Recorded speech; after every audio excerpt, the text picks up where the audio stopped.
Welcome to E360 TV, the live streaming and on-demand destination for influential voices and enlightened audiences.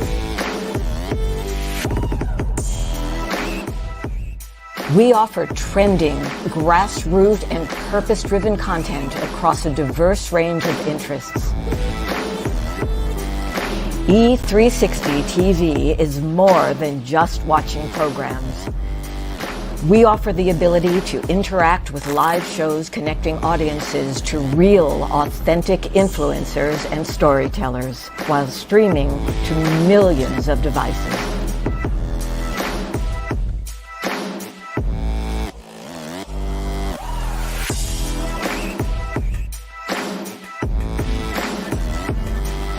Real experiences. Raw conversation. One destination for it all. E360 TV. 5 years ago, the Power of We Symposium was created to provide a platform for kids from all sectors where they could have a safe and comfortable environment in which to share both their joys and concerns. The Power of We Symposium is proud to have served over 250 kids throughout Romania when we took our mission global back in May of 2023. Now, 2 teams of amazing volunteers from both the U.S. and Romania embarked on an 8-day Legacy of Hope tour, bringing encouragement and hope to not only the kids of Romania, but also the adults who support them, and also to over 100 kids here in the U.S. who contributed handwritten letters of hope to our Romania mission of 2023. Now, this year, we are proud to provide this opportunity yet again in October, and we are super excited to up our game. New venue, 750 kids this time, and we want to see you there. We're looking forward to meeting you in person at this year's event, which promises, as always, incredible speakers, amazing content, and of course, some of the greatest kids on the planet. So, mark your calendars for October 24th, and we'll see you here in Chicagoland for the Power of We Symposium 2024. This year's theme is Always Together, Never Alone. Tickets are available now on Eventbrite or at powerofwesymposium.com.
wonder if I feel like singing today. Do I? No. Maybe tomorrow. The sun will come out. I guess. Oh, no. I guess it should be tomorrow. And now I know why. Louise Jefferson quit channeling through me. George. Anyway, good morning, good morning, good morning, good morning, good morning, good morning, good morning. Welcome to today's installment of Bathrobe Moments. I'm your host, Dr. Lauren. Oh, it's a beautiful day in the neighborhood for the second day of spring. Still a bit nippy here in Chicagoland, but we'll take it. No snow. Been a pretty mild winter, actually, when you think about it here. I think we had snow 3 times, right? So, welcome to today's installment. Like I said, really quick, Lee. First of all, I see you. Looking good. Good morning, beautiful people. It is a wonderful day every day that we're above ground, and especially when we get to come together and just open up the portal of blessing. Because seriously, there is a universal guarantee that when 2 or more of us, it only takes 2, we come together and we've got that heart set, that mindset of easing suffering in the world, pouring into each other, and just being outright good folks to each other. Can I get an amen? I'll kick it off. There's one. You follow. Listen, great show ahead today. That's the bell of purpose. I don't ring it on accident. I ring it on purpose with purpose. Why, you ask? Well, it's simple. Just like that bell, the truth, you guessed it, it has a ring to it. So I know we're busy. We're doing a million things at once nowadays, but we should never get so tied up or so busy, so distracted that we miss the truth. Okay? One more time. Amen. So also at this time, every day she's been here for 8 straight years. This is my sidekick. She's my version of Ed McMahon. Lucy McGillicuddy Ricardo. Welcome her. You guys, you saw before we get our guest in here today, Sara Roccisano. I asked my assistant, is it Roccisano or Roccisano? We didn't know, so we kind of guessed at it. I think it's Roccisano. I think it's Roccisano. That's what I think. I'm going to go with that. Anyway, Sara will be in here in just a moment, but before she gets in here, she's the first timer, so be on your best behavior today. I don't have to worry about you all, but I did want to remind you guys about this. Ooh-wee, the Power of We Symposium. You saw the spots we showed. This year's theme is Always Together, Never Alone. Going from 250 kids is what we usually serve to 750 kids. And right now, all of my coaching clients are vying for the hot spots because, you know, my coaching model, you do the work, I'm going to provide the stages. So they are doing everything as always. So they're doing all the keynotes, all the breakout sessions. They're the MCs on the floor, on the main stage, on the pay-per-view stage, all of it. And they're so excited. And we want you to join us here in Chicagoland. Get over to eventbrite.com and check out the Power of We Symposium. There's also a GoFundMe out there. The food alone this time for 750 kids is right around $56,000. So we got a lot of work to do, but we always get it done. Can I get an amen? So listen, if you have something you think you want to bring to the Power of We that is going to change the lives of 750 kids, get at me. I'm still entertaining ideas. I always bring in at least 2 speakers from the outside of my coaching program. So if that's you, you want the opportunity, I'll let your boy.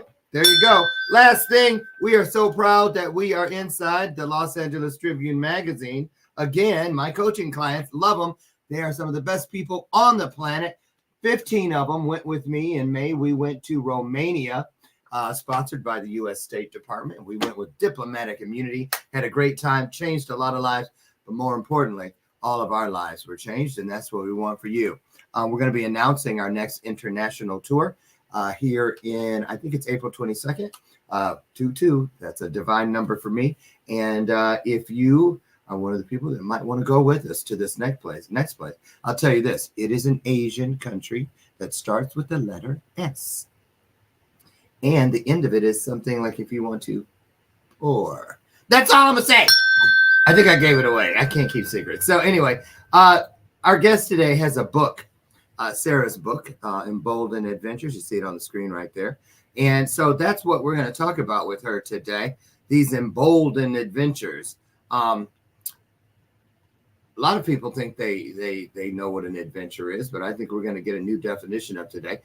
Sara is the founder of the award-winning travel inspiration site, Emboldened Adventures. Now, She's also a world-traveling, spiritually transforming international public speaker, a storyteller, and author, and she's embarked on adventures worldwide, from the depths of the oceans to the heights of the mountains, from sea to shining sea. I knew I was going to sing. I knew it. Don't hate, congratulate. Anyway, there's a lot more to her, but like my little nephews tell me all the time, I can show you better than I can tell you, Uncle Lawrence. So that's what we're going to do. We're going to show you. Listen, put your hearts on the screen. Share this broadcast out. Bless somebody in the manner you want to be blessed. Put some hearts on the screen, because this is our way of saying, "Woo, we're glad you're here." Because here she comes. Miss Sarah's on the way down the hall. Look, there she is.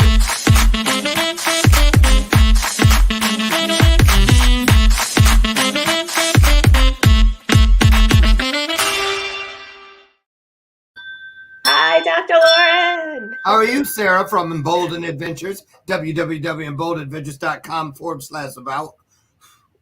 You got a big name. I'm doing well. Okay. Since I have to read, I am compelled to read what's on the screen. I'm going to make it easy. There. Sarah from Emboldened Adventures. That other was a lot. How are you today? I'm well. How are you, Dr. Lauren? Nice I'm to see awesome, you blessed, again. highly favored, living in this dominion. And just like you. So where are you in the world? I'm in Connecticut. I'm in New England drinking my Dunkin' Donuts coffee. So Okay, proper cheers. New Englanders drinking Dunks. New Cheers. England. I used to live in Boston. I like that area. New England. So do you like clam chowder? Chowder. Yeah, I'll Chowder. eat a proper clam chowder. Absolutely. Okay. Were you born and raised there? In Connecticut, correct. Okay, nice. Listen, before we get officially started, I like to dip out for about 60 seconds and allow the guests to create their own vibe with the audience. So today's no different. I'm going to just shuffle off to Buffalo. Oh, Buffalo, New York. Shout out. And I'll be back. And I have ADHD, in case you did not know. I'll be back in 60 seconds. Take it away. Hey, just tell them what you want them to know and pour into them. And they're going to pour back into you. And then we're all going to be blessed. I'll be back. Don't y'all go away. Okay. Hello, everyone. Good morning. As Dr. Lauren mentioned, I'm Sarah, and I'm from Emboldened Adventures. I'm the founder of this travel inspiration content site that I founded in 2016. And the whole point of Emboldened Adventures is to inspire people to be emboldened, to get out there and to see the world, because the world is a beautiful place if you have the courage to see it. And for me, travel has been a very transformative, healing experience for me. And I just absolutely love it. I've gone scuba diving around the world. I've climbed to the tops of the mountains, as Dr. Lauren has said. And I've discovered myself. Every mountain for... That's the wrong key. What key is that in? Go ahead. Sorry. Okay. You're yodeling at the top of the mountain. So, but yes, as Dr. Lauren mentioned, I'm an author and an international public speaker and a travel storyteller. And I'm in the process of releasing my first book of a series of travel adventure memoir trilogy that will be coming out. And this story will chronicle the 2019-2020 period that I experienced personally. It was a 5-week adventure around the world. And it was the awake and radiate part of this transformational story that I have up until today. The second book that will come out is about surrender and adventure. And the third is the transform and reborn. So I've been going through quite a spiritual process here, stepping away from my 20-year career on Wall Street and renewable energy in corporate America, and hitting a surrender point in 2022. And thanks to the power of travel and these beautiful spiritual discoveries with various teachers of mine, shamans, medicine women, priestesses, I've been able to discover myself again. And here I am now, in a transformative moment. So I really want to share the power of storytelling and traveling the world with the world. That was pretty interesting when you said, here's what I'm snatching out of that piece you just laid out in front of us. I'm going to start with this. You said, discovering myself again. A lot of people, just to be able to say that one good time in a journey is a lot. But you said again. So does that mean you've had multiple discoveries? of yourself? I think it's an ongoing process. We continue to evolve in this thing called life. And, if you asked me 10 years ago, I was doing deals, right? I was walking around in high heels in the concrete jungle Right. that is New York City.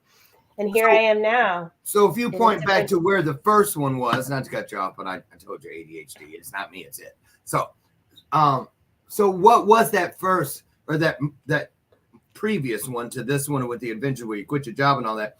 What was so something happened where you went, huh? I had never even thought about it like that before. What was that pivot? I think it's important that people see that sometimes it takes multiple GPS record. When your car says redirecting you or whatever, it's in you around something. That's kind of what happens with the universe too. So, what was the first thing that they told you needed to happen, and you were obedient with it? Even though it might not have made sense, because it usually doesn't. That's part of the test, but you do it anyway because it feels right. So what was that for you? And I'm sure it was because the world of corporate, especially in New York City, is just cray. Oh yeah, it's very intense. Work hard, play hard kind of environment. And so yeah, so to that first question, what was the first kind of discovery? And for me, it was I had lost my job 3 different times in this 20-year career of mine. And at one time, I was out of work for about 2.5 years. So in that period of job loss, was really kind of looking hard in the mirror and saying, is this something I want to continue to do? And I answered myself, the answer was yes. I continue to push I'm forward. being told to throw something in there. It's important. That's going to be important for the entire thing by the end of the show. When you said the 2-year one, Mm-hmm. I got the download kind. That's one of my gifts. I get divine downloads. That one was particularly hard because there was no heads up. Is that correct? There was no heads up. That is correct. It was quite a Okay. shock. It was one of those, of the 3 times I've been let go in layoff situations, when you tend to work in these finance jobs, Yeah. you don't get a 2-week, grace period of leaving. Right. It's, you walk in, they walk you into the conference room and off you go. You don't even get a chance to take your belongings. So, Well, and it happens that, we see that sorry. on the shows. I'm sorry, but we do. We see that they depict that right on out there on the shows that we watch that we all love, Suits and all that kind of Yeah. thing. And it's real. And so let me ask you something, because a lot of people in that world, it's big money, it's hard, it's fast. You don't really get to say, I wonder, let me think, can I get back? Yeah. No, you do it. And there's everything from losing tons of money to going over the line, hearing things and acting on it that you shouldn't, i.e. insider trading, all these different things. So how did you hear the ring, the bell, whatever was beckoning you inside of all of that chaos? How did it go down? Some people got, Ooh. somebody get sick, somebody might split in a relationship, but there's always something that stops us and says, stop, come here, let me talk to you. What was that?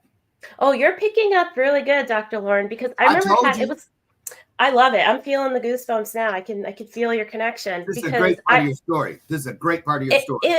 and I talk about this in one of my speeches. It was a shock. And you're right, because in the financial world, you're dealing with behind, insider information. So if you're working on a live deal, you can't kind of hang around for 2 weeks, kind of buttoning the live deal up, knowing you're out the door. So that's why they say, okay, security's here, you're out the revolving doors the minute you just walked in. So that was a shock to the system. But to your point, you're right. I picked up on it. And I knew that something was going down. I had just left my apartment, which was maybe 20 blocks away, and I walked to work like I typically do on a nice, sunny day. And within an hour, I was back on the street walking back home to my apartment, which was very hard. But there was a still soft voice. There was a still soft voice as I was walking in that said, "This isn't good." It was totally a surprise. "This isn't good, but you're going to be okay." And that was the beginning of a 2.5-year period of me trying to find work. It was a tough time in the market, and it was a tough time in the renewable energy space because I was still pretty new in this environment. The environment was still a new environment in many ways. So there weren't many prescribed jobs out there you could just easily jump into. You had to create your own job. And so that's and real quick, I just want a point of reference is because that's what I was going to ask next. Is I heard, because I have friends who have gone through that same jungle, and they say that really the majority of your jobs come from a referral, word of mouth, not going through the paper or a headhunter. It could take forever. But if you're really sure. like, how do y'all do? Oh my God, did you have any ulcers at the end of this 2-year period? So there's so much to talk about in this 2.5-year period. Yes, I call it my period of darkness because it was very hard sometimes to get motivated and excited that, there's something good around the corner, because rejection after rejection starts to take a toll on you, especially when I was my own breadwinner holding down a very expensive mortgage in New York City. So, it was a race for the time, and it was a race to kind of see if this is something I still want to continue to do. But to your point, this is beautiful how the world kind of comes full circle, because just this Friday coming up, I'm going to be giving a talk to my alma mater, Cornell University, and I'm talking about how to navigate layoffs. And I'm literally taking the playbook that I developed 10 years prior and in this period of job insecurity, and I'm going to be applying what I learned personally and giving the gift to others. So I'm going to be giving cheerleading, giving encouragement, and showing how to navigate this landscape, because this day and age, everyone applies to a job online, and those recruiters are overwhelmed with resumes. So that job you want to get, you almost want to get it before they even post it. You want to get it before it's even something they decide to create. So networking is super critical. Leveraging your network is super critical. Knowing how to advocate for yourself is something that is a muscle to build, because you have to have your elevator pitch. You have to be ready to say, this is why I'm awesome. This is why I provide value. This is why I want to do the job. This is why I want to be in this space. So it's that sort of thing. And quite frankly, these skills, these soft skills you build in these sort of difficult periods of insecurity, they pay off in so many ways. I just mentioned I'm having the opportunity to pay back, literally years and years later in a realm where, I have other fellow alumni that may be going through the same thing for the first time. So I'm happy to help out. But also too, I decided to enter myself in a speaking competition last year, and I did well. Don't go there yet. Well, what I wanted to say quickly is the reason why I did well is because of this job loss and security period, because I learned to be confident. I learned to talk on the spot. I learned how to advocate for myself and influence and be inspiring. So those skills paid off in public speaking now. Good. I'm going to show something about that later. That's why I was saying hold off on that. Now, spoiler alert.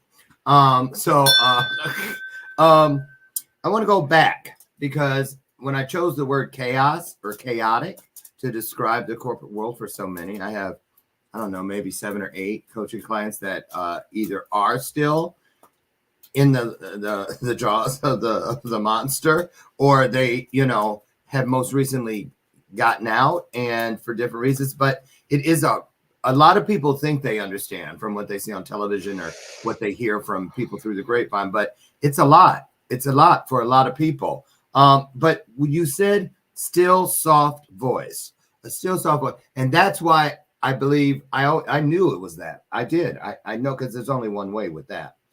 And it's always in the middle of some chaos, which is why we're there.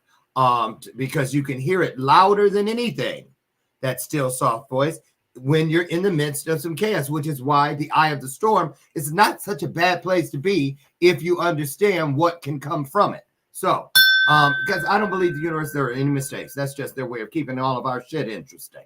And that's what they do. So it's all approach, people, perspective, so that you can then do what you need to do to make the kind of decisions that need to be made. It's like an obstacle course. So let's go here.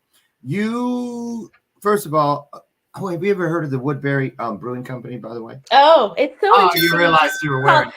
You're reading my mind, Dr. Lauren. I was just thinking, it's on here. I told you I have gifts, girl. You have gifts. You read.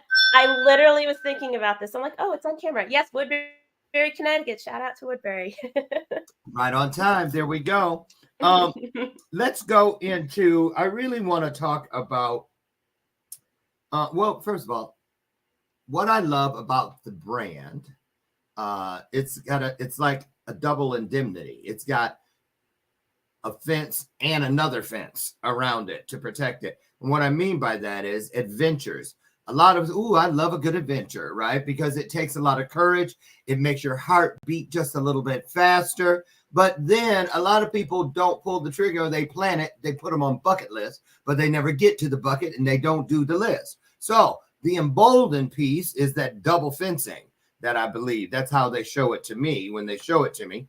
And I see all things in pictures, images. And so the emboldening is, to me, it's like you have, your own energy field that like cuts a swath through this place so that you can move in and move through with as little fear as possible. Now you need adrenaline, and a lot of people get the two confused. They think when their heart beats a little faster, it's something to be afraid of. And that's not necessarily true. First of all, tell us how you got to the name, because you could have said Sara's Adventures of da-da-da-da.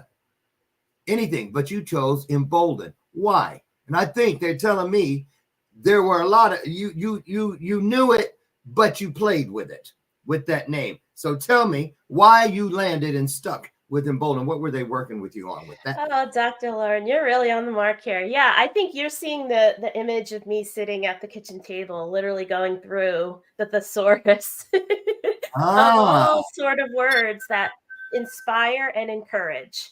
The word courage, be emboldened, being emboldened. And the word, gets a bad rap, in my opinion, because the media uses it a lot and it's used in the context of war. Yeah, they're like, oh, so-and-so was emboldened to like invade this country. And it's like, no, it's a positive word. Right, and it's a word that's hasn't been used a lot. So I wanted to claim it as mine. It's my word. When you think of the word emboldened, you don't hear it often in conversation. So it's a nice way to remind people of this feeling, right? It's really when you adventure out to the world and you want to be emboldened, you want to be encouraged, you want to transform and see what you got, inside in your spirit. Can I climb this mountain? I'm not sure. Let me give it a shot. I want to give that effort. I want to see what I'm made of. So that's kind of the feeling of the word emboldened, because you said it again. You said it again. I wrote it down, and then you start, see, it's underlined right there, feeling, ... right there. I'm going to tell you why that's so important. Really, you guys pay attention here. And I'm going to give you the links to Sara before we get out of here today. I really want you to, I encourage you, I commission you, I challenge you, if you will, to go in and check this out, because she's the real deal. I can tell you because I'm being shown. I will tell you this. That is a big, big piece. You just keep saying feeling. See, a lot of people think the adventures, the mountain you just mentioned. Oh, look, I can go up and I can touch that mountain. Wow. And a lot of people, when they go on an adventure, even the adventure of journey, it's all about, they see their life stretched out before them, and it's based on acquiring things. They think that at the end of it, that if I have a whole mountain or two of things that I can touch, I have made it. But then no, they get there and they got a whole bunch of shit they can touch and not one damn thing they can feel. See, there's a difference. Love, joy, peace, happiness, all those things that we really seek. You can't tell, let me touch that joy. Oh, let me touch that peace. You can't, because they can't be contained. They can't be controlled. They are unconditional, and they are never ending, available to all. So feelings, let's talk about that. Let's talk about how you felt the last day. Take us back to when this time, because, how do I know that? Wait a minute. That last time you got fired, that wasn't the last time you worked that business.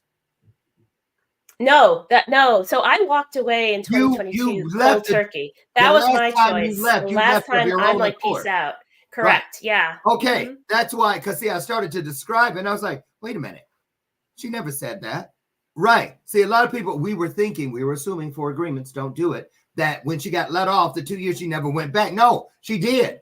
She went back to that and then decided on her own. Take us to that day. Take us to that day. No, Oh, they're telling me, wait a sure. minute, hold on, reframe. Okay. They told me Okay. don't go to that day. Go to the night before. You know how you guys on Christmas Eve when you're kids, you couldn't go to sleep? Ooh.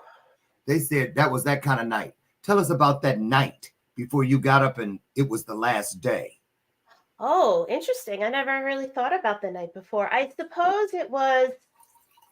So this part of my story, as I mentioned, I'm doing a travel adventure trilogy series. This is going to be book 2, The Surrender and Adventure, because the Awake and Radiate, the first book that's coming out that you showed, that's kind of the placeholder of the book, is kind of another transformation I've gone through that helped discover myself, and it kind of kickstarted this longer adventure to today.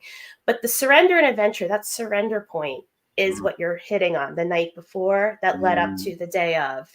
And so I guess I could maybe, let's talk about feelings. Here I am in my tiny 1-bedroom apartment in Midtown Manhattan, lack of sunlight, feeling very stressed, very anxious, very disconnected. I had been now in a 2-year period of just anguish. Coronavirus had been plaguing New York City for so long. We've been isolating.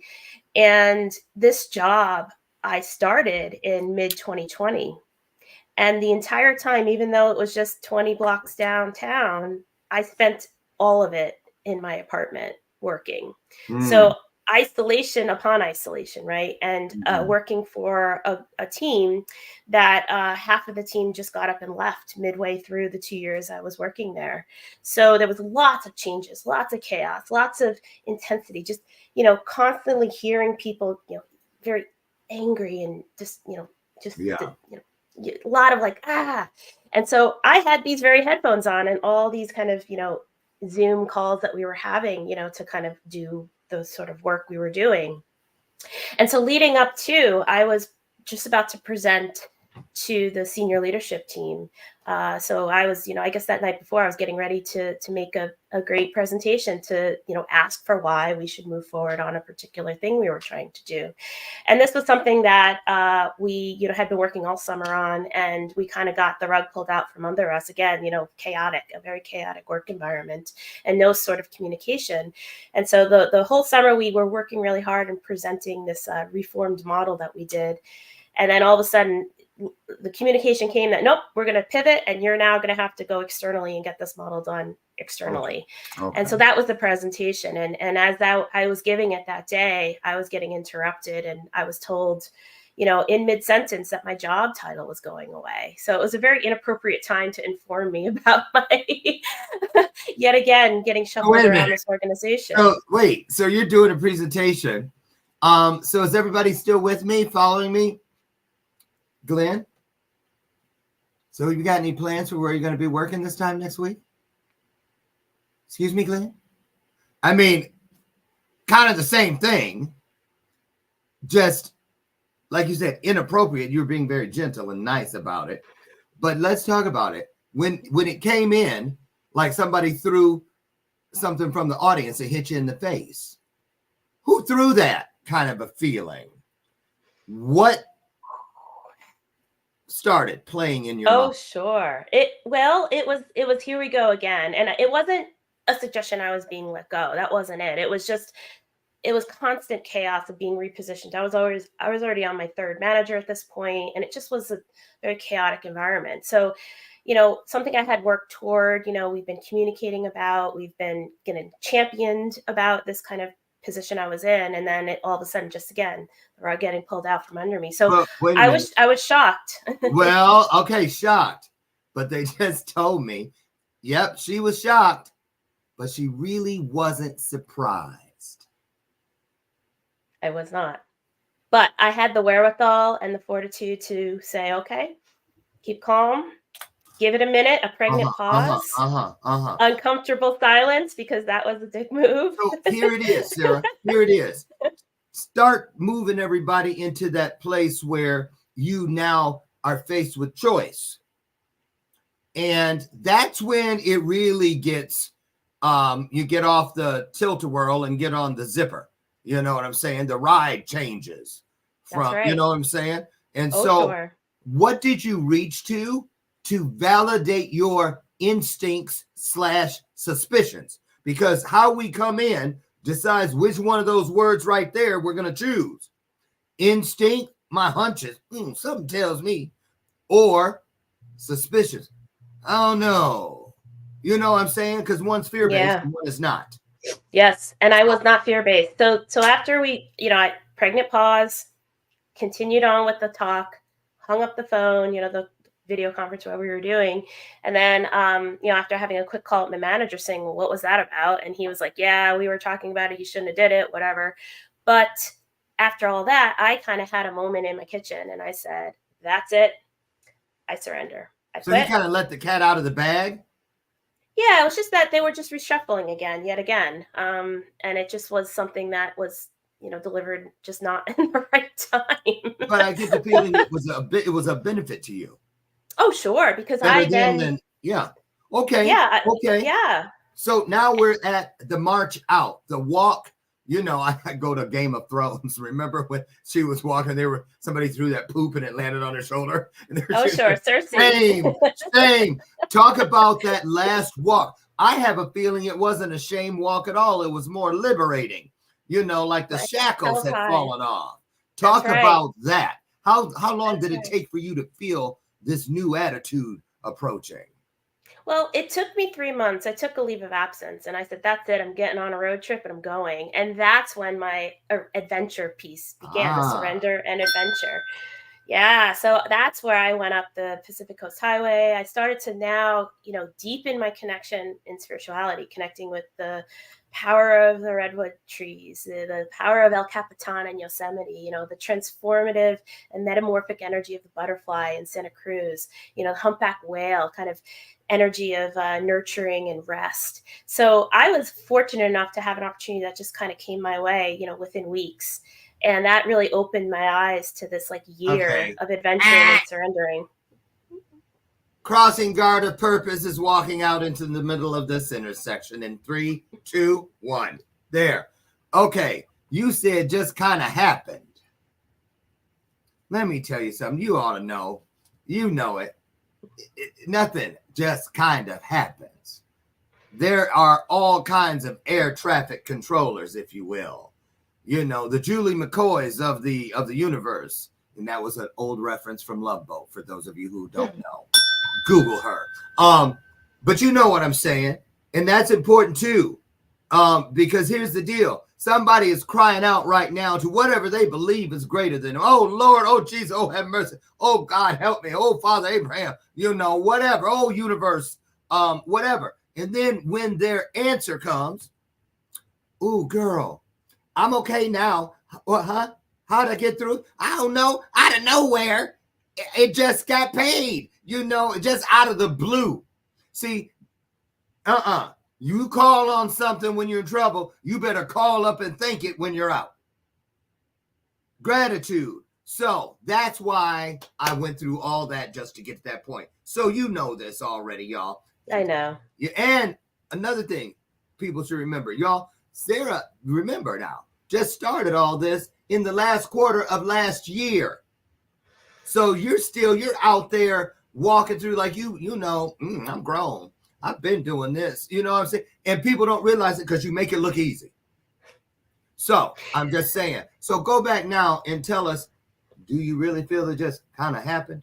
No, not at all. Yeah, that's why I'm compelled to write these books. I mean, I literally walked away from a 20-year career, cold turkey. That's really that surrender point, was me saying, I'm done. That's huge. And I'm trusting. I basically threw my hands up and said, I'm going to write a book. I had no plan. None. I had no way of doing it. But in this discovery process, this whole year of this adventuring, I've been, all over. It finds me, when the universe doesn't like voids. So when you clear your path, right? Rumi quote, when you start to walk the path, the way appears. And that's exactly what I'm exemplifying here for myself. And the more and more I walk, the more I'm like, okay, Spirit's helping me here. It's a mindset shift. Spirit's going to help you again. Spirit's going to help you again. I just got another download about you. And this will be a great keynote. When you get this worked out, this is going to be a great keynote. So here it goes. You said trusting, surrender. I threw my hands up and I started trusting. Now, when that is the choice that's going to change everything, usually in the journey, There's been like the juxtaposition piece, because it sets it up for that choice to be not so easy. Which means there was most likely some form of a huge betrayal somewhere back there. So that, because trusting once upon a time, they tell me, was not a go-to for you. It took a lot. It took a lot. And this was totally different. Almost what they would call a no-brainer. Yeah, so, I had no choice. Oh, you had a choice. You could have stayed. You could have still been there. You could have said, like a lot of people, think about it. Sorry, take that walk, bye. And they're so deep in something that no one knows about, off themselves. That happens on Wall Street a lot. In banking, finance, we all know this, right? So I'm saying, don't underestimate or water down your Kool-Aid, girl, because I'm going to tell you, it could have ended a lot of different ways. And that's why you're here doing this work. You see what I'm saying? Right. So trusting. Now that you stepped into it, you got in that canoe and just paddled on out into this adventure based on a canoe made out of trust. Talk about some of the places it's taken you. And when you get there, how amazing is it that the whole travel log seems to unfold? They tell me you run into the right people. The stories come to you. No matter who you're sitting next to, it goes to the next thing. You don't have to plan it out or try to make it happen. It's there waiting for you when you get there. Isn't that what an adventure should be? So talk about how you help people with this, because it's really an important, and why they should consider incorporating some of this mindset of the emboldened adventure into their journey. Why is it so important, you think? Absolutely. It's the hero's journey. It's really what this is, right? You're getting pushed to a gauntlet moment, and you decide to take the adventure, you take the challenge, and you return a changed person, but you return back to self in some ways, a rediscovery. But it's not easy. There's going to be lots of it's that whole circle of a challenge. And so you're right, Dr. Lauren. I kind of went in on faith only, and as you said, the way appeared. Lots of different teachers have come my way since, and it's just leveling up of spirituality. And it's not necessarily religious. It's more like connection to the land. It's how to hear, how to connect with nature, how to really feel, what your core power is, your divine femininity. In this case, I just came back from Guatemala and worked with medicine women there, and I had this massive aha just a few months ago about the power within. So it's an ongoing evolution of learning how to trust and believing in yourself, and knowing how to leverage your skills that you've developed in different sort of capacities all these years, and you're putting it to the test now. And that's being emboldened. That's living your life for you, not for somebody else, not for the paycheck, not for the title, not for the ego boost. It's for what you want to get out of life and what you feel is satisfying. So back to that question of why emboldened, because travel, are real memories that last with you forever. In the case of, let's say, scuba diving with a great white shark and you're in the cage, you're going to be talking about that moment like I have, till your dying day. I saw a great white shark. I was underwater. It's those sort of memories that really feel like I conquered something. I faced my fears.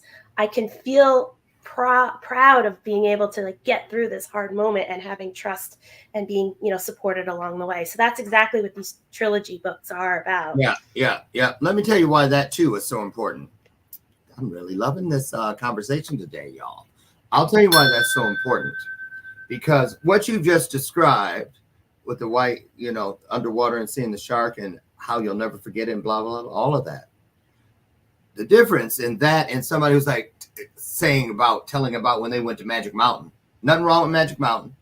And remember, girl, when you got sick, drinking all them blue drinks, we had so much fun. That was so funny. That's a fond memory.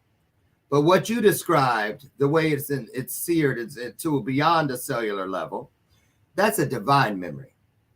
Those are the ones when you transition one day from where you are to where you're going, from this form to what form you will take. You get a view of all the things you've accumulated, which are those things you can feel, like we were saying at the top of the hour. And that is a divine memory. something that is a brief thing. And they're usually things we cannot plan for, because that surrender is falling into the arms of what is love. See, that's what falling in love really is. So don't be afraid of making a mistake.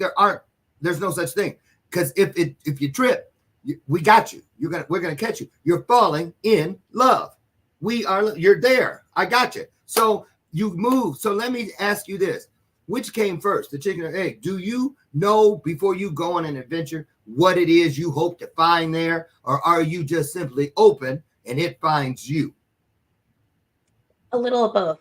A little of both. Because when I approach these trips that I plan out, I have kind of the skeleton. This is kind of the itinerary. This is kind of where we want to, go, what we want to see, and how we're going to go about doing it. So there are things that I feel called towards. And a lot of my trips, I've mentioned scuba diving, but I've always tacked on a land trip. And it's always about this mysterious megalithic, like Easter Island or Machu Picchu or Chichen Itza. So there's some sort of like draw that's happening. It's curious for me, like what's those ancient cultures, what's happening there.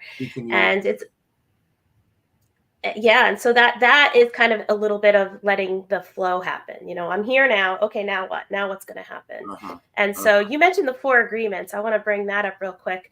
I went to Teotihuacan as part of this surrender and adventure story in 2022. That was in Mexico, the pyramids, the pyramid of the sun, pyramid of the moon. And I went with Don Jose Ruiz, who's the author of the 4 agreements. It's his son. He's a shaman. So he was teaching me at Temple Quetzalcoatl and doing some prayers at the fertility area of the site. And, so this is what I'm talking about. This is where, the magic happens when, okay, I'm here. I felt called to the pyramid. I'm with Don Jose and Don Miguel Ruiz Jr.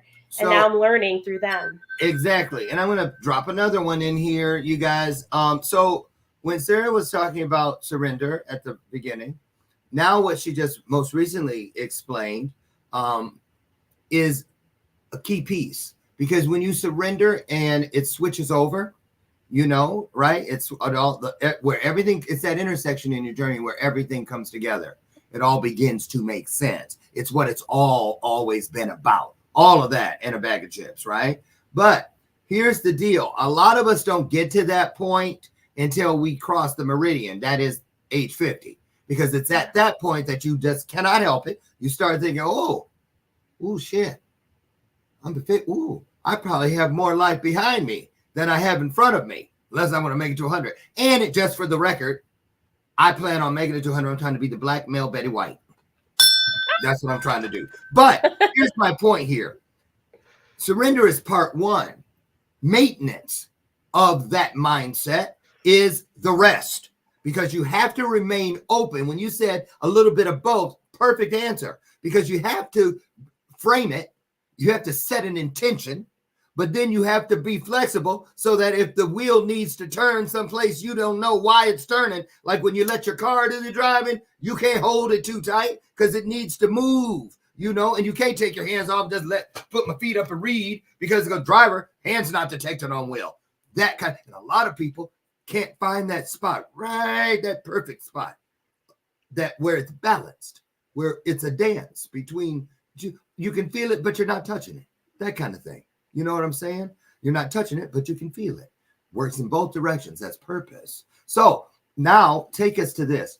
What's a typical, okay, and I know you're going to say, oh, they're all spectacular, all your adventures. But if there was one adventure that so far you're like, man, someone's good. Ooh, that was some good shit there.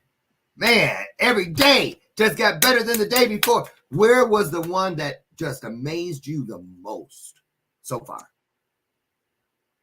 I bet you, I wonder if you can pick up on this. It's Bolivia. Bolivia? Mm-hmm. What drew you to Bolivia? Well, this is part of my first book that's coming out this year, the Awaken, Radiate part of this transformational travel story.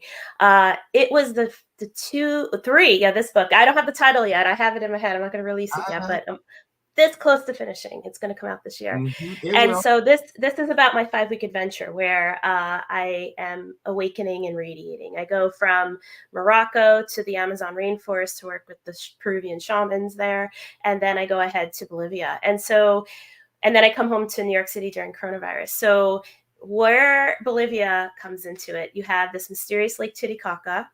You have this mysterious Tiwanaku and Pumapuku, which they think is an advanced civilization that was destroyed in a cataclysmic event. And when we were Tiwanaku and Pumapuku, if you watch Ancient Aliens, they talk about it. That's what I said. Tikahukapupu. Pumapuku. Pumapuku means the Puma's gate. So it used to, yep. You know what that sounds like? Is it connected? This.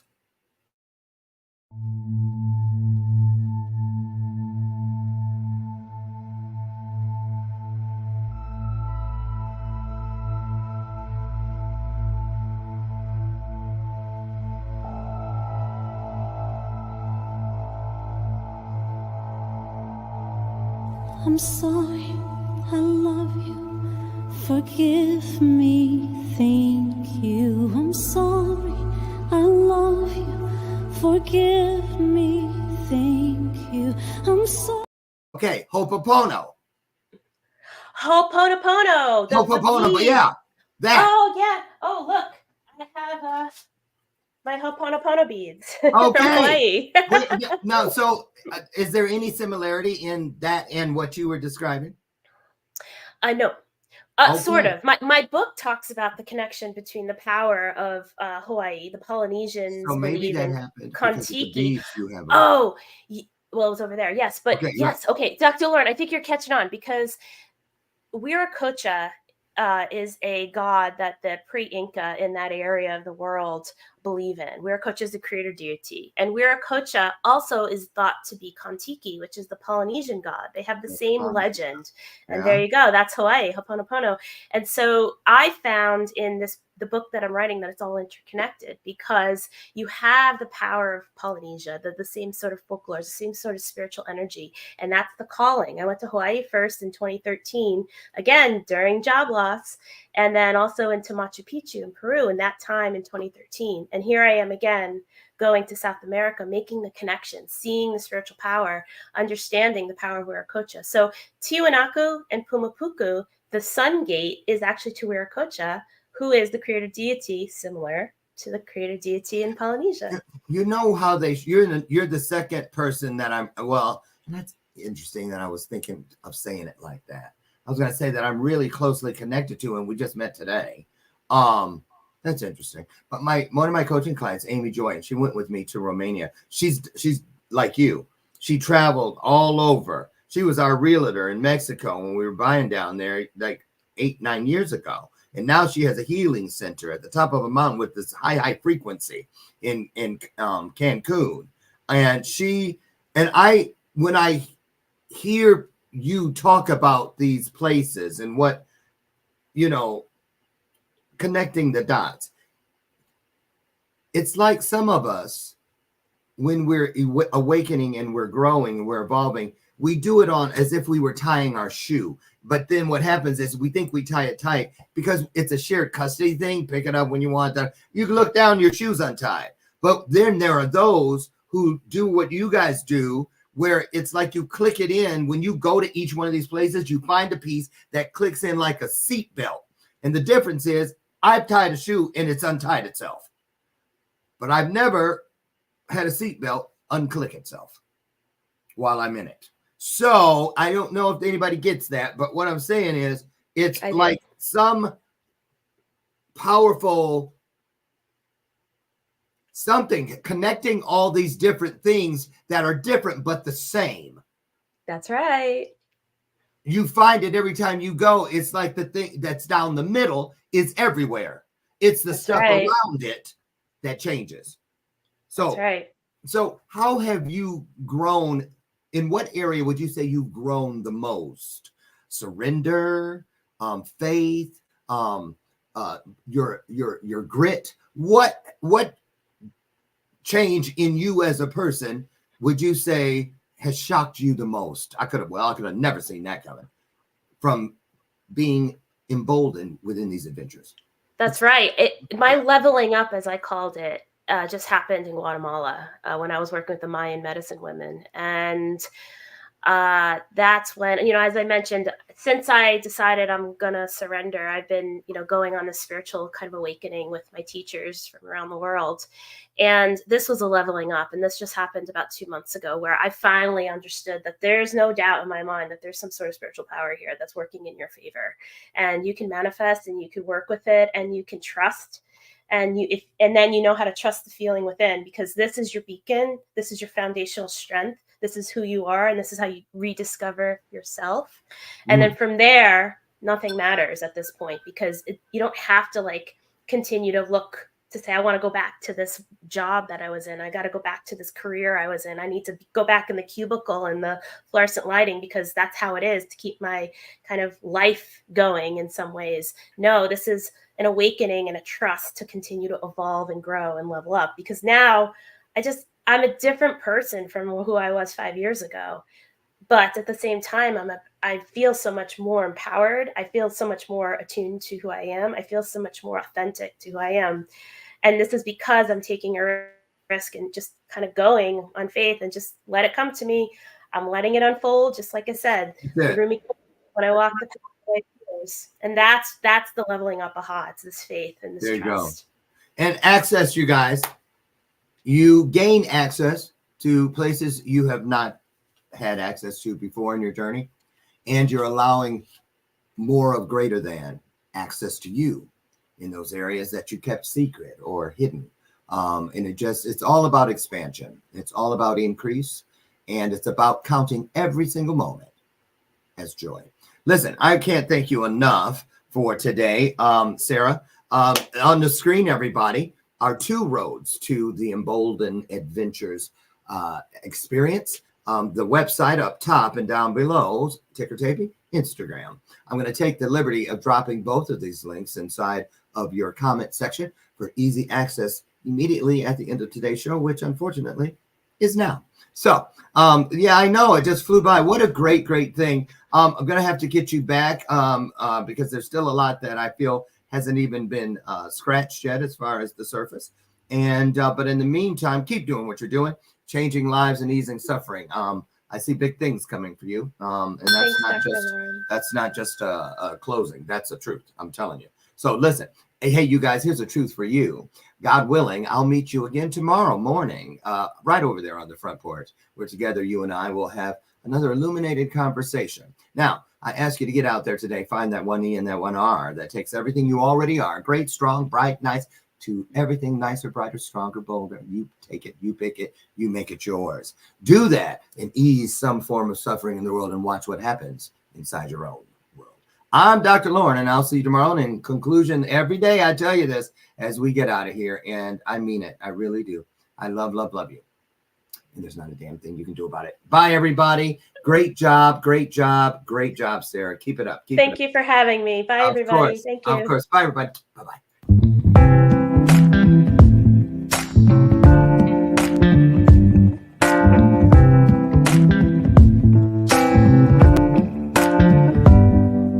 Show me your soul.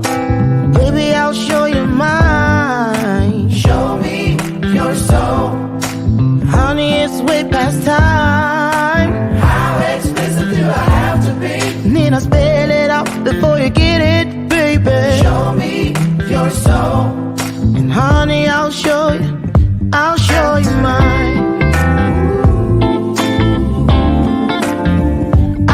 you mine.